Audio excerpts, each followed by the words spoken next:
দেখুন অবস্থা, দেখুন এই কুণ্ডের জল সম্পূর্ণ বরফ হয়ে গিয়েছে। তা সরানো হচ্ছে যাতে এখানে ভক্তরা স্নান করতে পারেন। দেখুন এখানে আমরা আপনাদের দেখিয়ে দিই,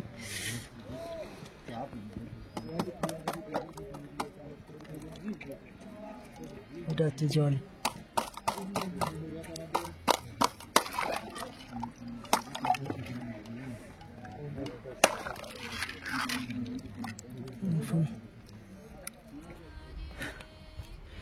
এখানে এত ঠান্ডা, এত ঠান্ডা, হাত পুরো অবশ হয়ে গিয়েছে। কীভাবে যে আমরা ভিডিও করছি সেটা আমরাই জানি। আপনারা মনে করছেন এইটা কাশ্মীর, ঠিক এটা কাশ্মীরেরই মতো দর্শন হচ্ছে। সম্পূর্ণ বরফে ঢেকে গিয়েছে এই স্থান, কিন্তু এটা কাশ্মীর নয়, এটা হচ্ছে হেমকুণ্ড সাহেব, যা অত্যন্ত পবিত্রপূর্ণ একটি তীর্থস্থান।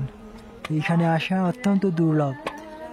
আর এখানেই রয়েছেন লক্ষণজি, শিবজি এবং মাতা পার্বতী।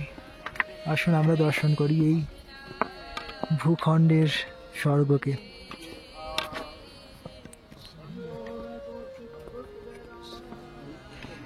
হেমকুণ্ড সাহেব। শুধু ভক্তবৃন্দ, আপনারা হয়তো এই নামটা প্রথমবার শুনছেন, কিন্তু ভারতবর্ষের অন্যতম তীর্থস্থান এটি। এটি শিখ এবং হিন্দুদের মিলিত একটি তীর্থস্থান। এই ধামের যাত্রা শুরু হয় গোবিন্দ ঘাট থেকে, যা শ্রীধাম বদ্রীনাথ থেকে মাত্র 25 কিলোমিটার আগে অবস্থিত।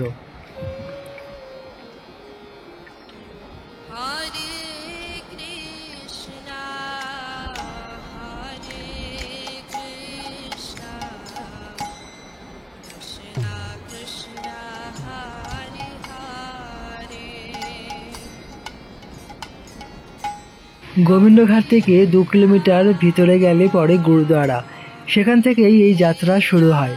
এখানে রাত্রিরে থেকে প্রসাদও পাওয়া যায়, তার পরের দিন যাত্রা শুরু করতে হয়। সেই মতো আমরা যাত্রা শুরু করার আগে এই গুরুদ্বারাতে ছিলাম এবং এক রাত কাটিয়ে ভোরবেলা বেরিয়ে পড়লাম যাত্রায়। মোটামুটি 4:30, 5 মিনিট বাকি আছে। তা আমরা এখান থেকে যাত্রা এখন শুরু করব। এখানে ব্যাগ জমা দেওয়া হয়, তো ব্যাগ জমা আমরা দিয়ে দিয়েছি। আর এখানে আমরা গুরুদ্বারায় প্রণাম করে তো এখন আমরা যাত্রা শুরু করছি।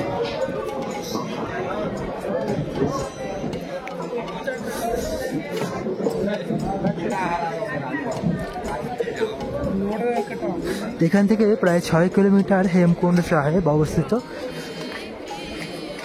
চলুন, হরে কৃষ্ণ হরে কৃষ্ণ।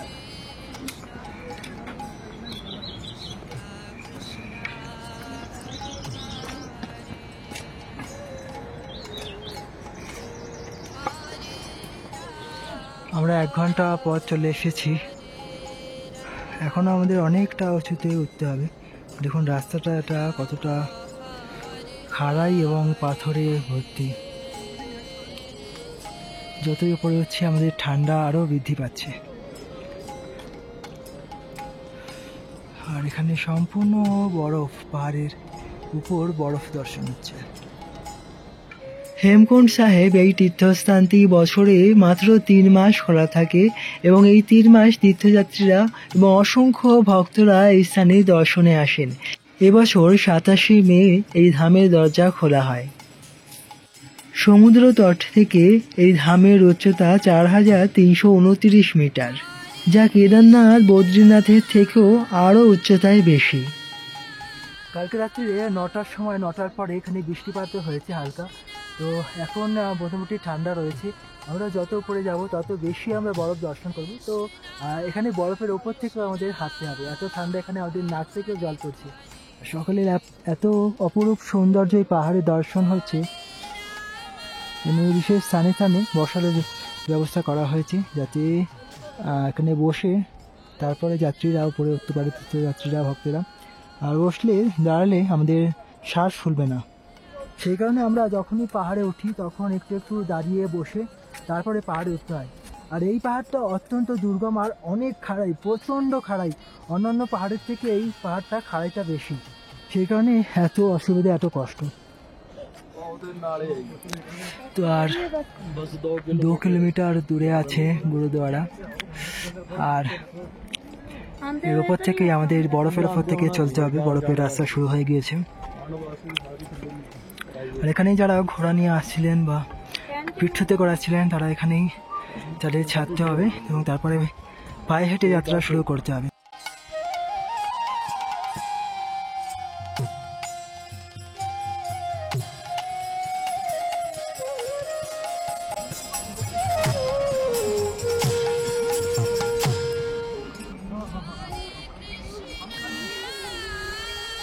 এখন বাজে 6টা, আর আমরা বরফের রাস্তায় চলে এসেছি।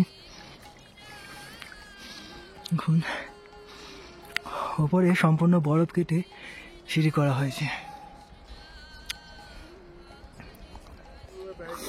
তো আমরা এখন সম্পূর্ণ বরফের রাস্তার উপর থেকে চলছি। এই রাস্তা সম্পূর্ণ বরফ দিয়ে তৈরি করা হয়েছে, বরফ কেটে। দেখুন পুরো শক্ত হয়ে গিয়েছে বরফ। আমরা এই স্থানে এসে যখন ওয়েদার অ্যাপে টেম্পারেচার দেখলাম, তখন এই স্থানের টেম্পারেচার ছিল -6 ডিগ্রি এবং রাত্রিবেলা তা আরও নিচে নেমে যায়, -8, 10 বা তারও নিচে এই স্থানের টেম্পারেচার নেমে যায়। ভাবুন এই ঠান্ডার মধ্যে এই পাহাড়ি রাস্তা চড়াই করা কতটা কষ্টের। এই স্থানে এসে নিঃশ্বাস নিতে অনেক কষ্ট হয়, কারণ উপরে যতই ওঠা হয় গাছপালা কম হতে শুরু করে দেয়। এই স্থানে অক্সিজেনের স্রোত হচ্ছে পাহাড়ি ঘাস। আর মাত্র 1 কিলোমিটার পথ বাকি, আর এই পথ আরও কঠিন, কারণ এই পথ পুরো পাহাড়ের উপর দিকে উঠে গিয়েছে। এত খাড়াই যে ধারণার বাইরে। আর এত খাড়াই পথ ওঠা খুবই কষ্টের। তারপরে এখানে বরফের ফলে হাত ফাত পুরো জমে যাচ্ছে, নাক দিয়ে জল পড়ছে। এরকম কঠিন অবস্থায় আমরা এই পাহাড় অতিক্রম করছি। এখানে এখনো পাহাড়ের গায়ে অনেক বরফ, ঝর্ণা, সুন্দর দর্শন।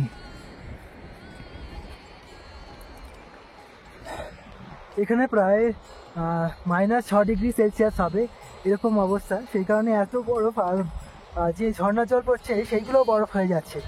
আর এখানে এই পথে চলার যে অনুভূতি, সেটা আলাদা রকমের অনুভূতি। আমরা কখনোই এরকম বরফ কেটে যে পাহাড়ের উপর উঠতে হবে সিঁড়ি বেয়ে, সেই অনুভূতি একটা আলাদা লেভেলের অনুভূতি। আর এখানে উঠছি যে এখানে শ্বাস নিতে অনেক অসুবিধা হয়, কারণ অনেক উপরে আমরা উঠেছি।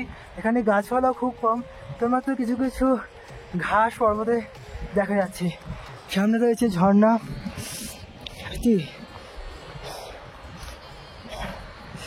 এত অপূর্ব দর্শন করতে করতে আমরা উপরের দিকে উঠছি আজ, যেটা আমরা ভাষায় বোঝাতে পারবো না যে এই অনুভূতিটা কীরকম আমাদের হচ্ছে। সত্যি যদি আমরা এই স্থানে না আসতাম তাহলে কখনোই আমরা বুঝতে পারতাম না যে এত সুন্দর একটি স্থান রয়েছে আমাদের ভারতবর্ষে, এত সুন্দর একটি তীর্থস্থান, যেখানে স্বয়ং লক্ষণজি তিনি তপস্যা করেছিলেন। সুন্দর, অতি সুন্দর এই স্থান।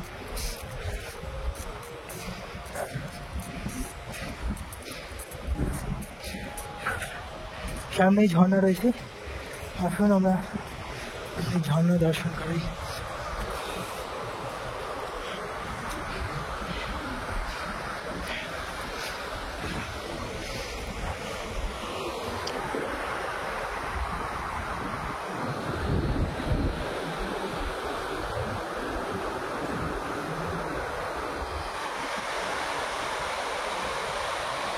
এখানে দুটি পথ চলে গেছে, এটা খাড়াই পথ, সিঁড়ির পথ, আর একটা ওদিক দিয়ে পথ গেছে, ওটা সমতল পথ। আমরা এই খাড়াই পথ থেকে উঠছি সিঁড়ির পথ দিয়ে।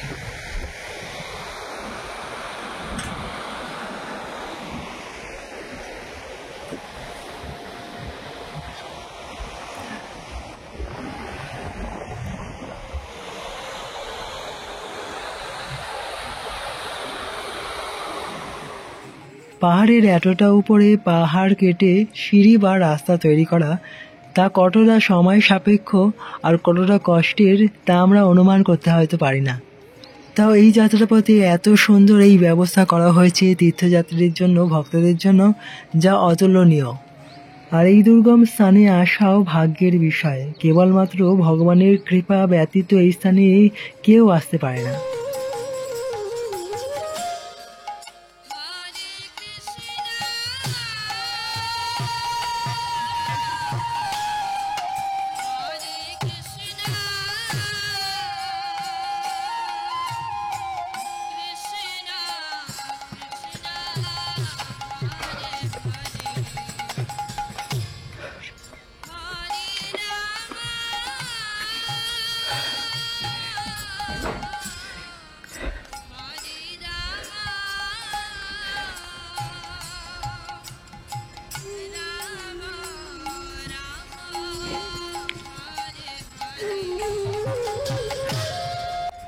এখানে এত ঠান্ডা, হাত পুরো অবশ হয়ে গিয়েছে। কীভাবে যে আমরা ভিডিও করছি সেটা আমরাই জানি। অবশেষে আমরা আমাদের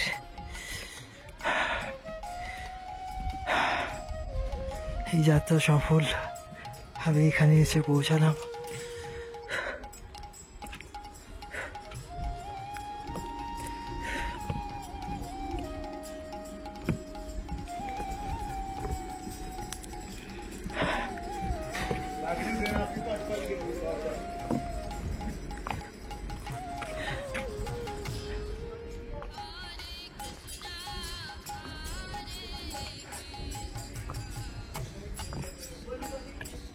স্থানে এসে আমাদের হাত সম্পূর্ণ অবশ হয়ে গেছে।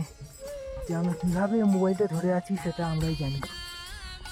এতটাই ঠান্ডা এখানে যে আমরা ভাষায় প্রকাশ করতে পারবো না, এতটাই স্থান ঠান্ডা। ওরে ভাই, এটা হচ্ছে হেমকুণ্ড। কুণ্ডের জল সম্পূর্ণ বরফ হয়ে গিয়েছে। আর এখানে আমাদের খুব কষ্ট হচ্ছে নিঃশ্বাস নিতে, মাথা আমার ঘুরছে, একদম অবস্থা খারাপ। আমরা গুরুদ্বারায় যাবো এবং এখানে বসবো, কারণ মাথা আমাদের খুব ঘুরছে। লক্ষণজি এখানে প্রায় 20 বছর তপস্যা করেছিলেন। এটা হচ্ছে কৈলাস, সেখানে শিবজি মাতা পার্বতী অবস্থান করেন এবং অসংখ্য সমস্ত সাধু মহাত্মারা, যোগীরা এই স্থানে থেকে তপস্যা করেন। আমরা এখানে একদিন থেকেই আমাদের অবস্থা খারাপ হয়ে যায়। সেখানে লক্ষণজি ভবন কিভাবে এত দীর্ঘ বছর তপস্যা করেছিলেন এবং যখন তিনি তপস্যাতে সিদ্ধি লাভ করেছিলেন তখন তিনি ভগবানের কাছে একটাই প্রার্থনা করেছিলেন যে সকল জগৎবাসী যাতে কল্যাণ হোক, ভক্তি লাভ করুক তারা সকলেই, এটাই তিনি প্রার্থনা করেছিলেন। জয় লক্ষণজি কি জয়। আমরা প্রার্থনা করি সকলেরই ভক্তির বাধা বিঘ্ন দূর হোক এবং সকলেই পরম শান্তিতে, সুখে শান্তিতে ভক্তি করতে পারে। শুধু ভক্তবৃন্দ এই স্থানে এসে এই স্থান দর্শন করা এবং লক্ষণজির এই স্থানে আরতি দর্শন করা, প্রসাদ পাওয়া, তা কখনোই মুখের কথা নয়। সবই পরমেশ্বর ভগবানের, রাধা মাধবের অশেষ কৃপার ফলেই আমরা এই স্থানে এসেছি এবং এই স্থান আপনাদের দর্শন করাচ্ছি। আপনারা দর্শন করুন। এই ভিডিওটি সকলের ভক্তের সঙ্গে, সকল আপনজনের সঙ্গে ভিডিওটি শেয়ার করুন, যাতে সকলেই এই দুর্লভ, অত্যন্ত দুর্লভ স্থান দর্শন করুন এবং রাধা মাধবের, শ্রী লক্ষণজির, মাতা সীতার এবং প্রভু শ্রী রামের অশেষ কৃপা লাভ করুক এবং বজরং বলিজির এবং সমস্ত মুনি ঋষিদের এবং শিবজির এবং মাতা পার্বতীর অশেষ কৃপা তারা সকলেই লাভ করুক। এবং এখানে ওনারা রয়েছেন সবসময়, আর আমাদের তারা সবসময় পালন করছেন। জয় শ্রীরাম, জয় মাতা सीता की जय, माता लक्ष्मी की जय, पवन पुत्र हनुमान की जय, शिव जी की जय, माता पार्वती की जय, अनंत कोटि वैष्णव वृंद की जय। हरे कृष्ण कृष्ण कृष्ण हरे हरे, हरे राम राम राम हरे हरे, हरे कृष्ण।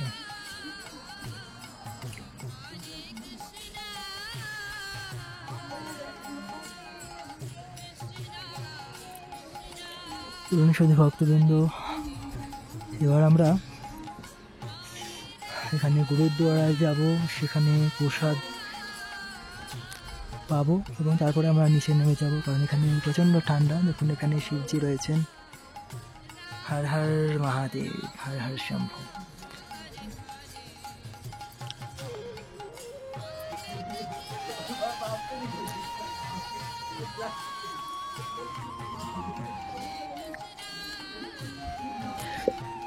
আমরা যখন এখানে এসেছিলাম তখন আমাদের এতই ঠান্ডা লাগছিল, নিঃশ্বাস নিতে অসুবিধা হচ্ছিল। তো এখন আমরা ঠিক আছি, অসুবিধা এখন আর নেই। আর এখানে যে জল, এই কুণ্ডের জল সম্পূর্ণ জমে গিয়েছে, এত ঠান্ডা জল। আমরা দেখিয়ে দিই আপনাদের।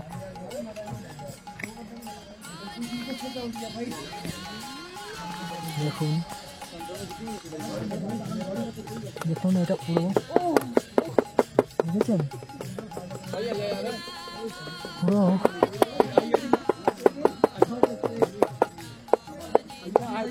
বরফ হয়ে গিয়েছে জল, বুঝেছেন।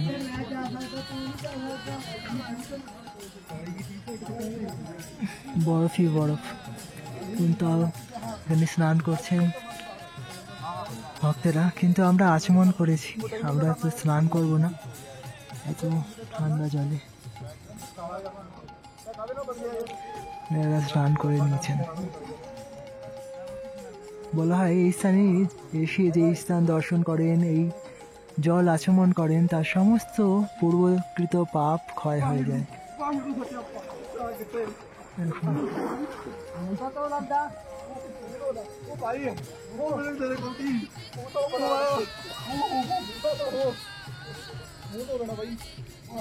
যে স্থানে এসে আর আমাদের মনে হচ্ছে না যে এই স্থান থেকে আমরা চলে যাই, মনে হয় এই স্থানে আমরা থেকে যাই। এত সুন্দর এই স্থান।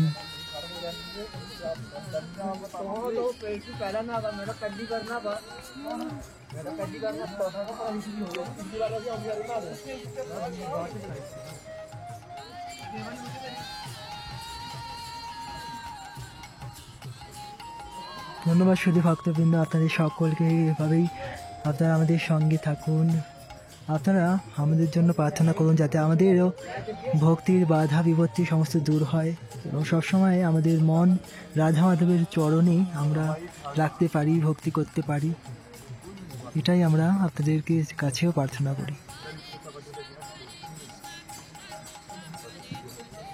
দেখুন এখানে আমরা দেখিয়ে দিই,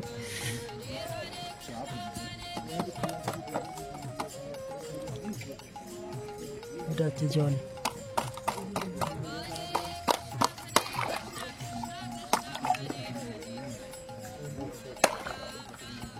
বুঝছেন কত মোটা বরফ হয়েছে।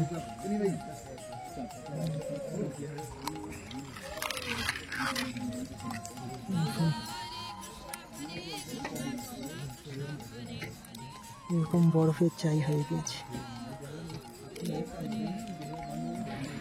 লঙ্কায় যখন যুদ্ধ হচ্ছিল তখন লক্ষ্মণজি অনেক অসুরকেই বধ করেছিলেন।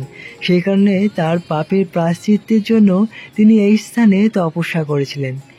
এছাড়াও শিখদের দশম গুরু শ্রী গোবিন্দ সিংজি তিনিও এই স্থানে তপস্যা করেছিলেন। এই স্থান হচ্ছে অভিন্ন কৈলাস পর্বত। এখানে সদা সর্বদা শিবজি, মাতা পার্বতী এবং অসংখ্য কোটি দেবতাগণ এই পর্বতেই অবস্থান করেন।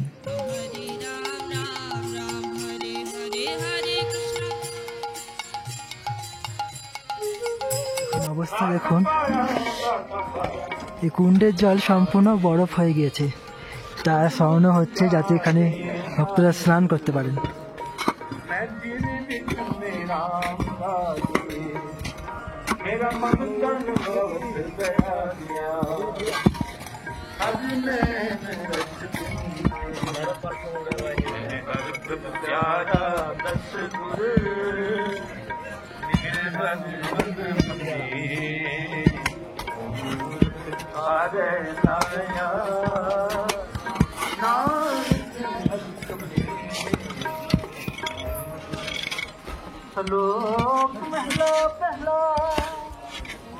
তো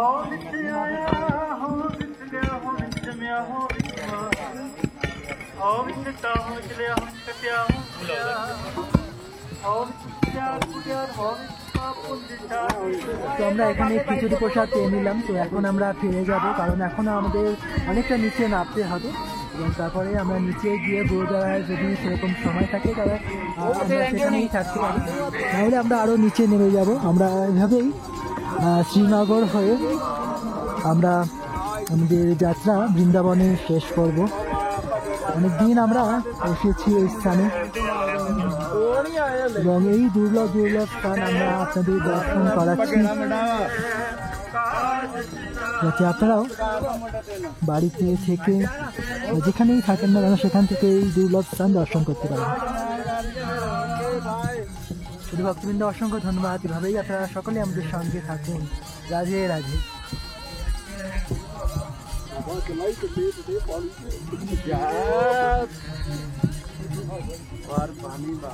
হরে কৃষ্ণ কৃষ্ণ কৃষ্ণ হরে হরে, হরে রাম রাম রাম হরে হরে। জয় রাধা মাধব রাধা মাধব রাধা মাধব, জয় রাধা মাধব, জয় পঞ্চতত্ত্ব পঞ্চতত্ত্ব পঞ্চতত্ত্ব, জয় পঞ্চতত্ত্ব। জয় জয় প্রভুপাদ প্রভুপাদ প্রভুপাদ, জয় জয় প্রভুপাদ।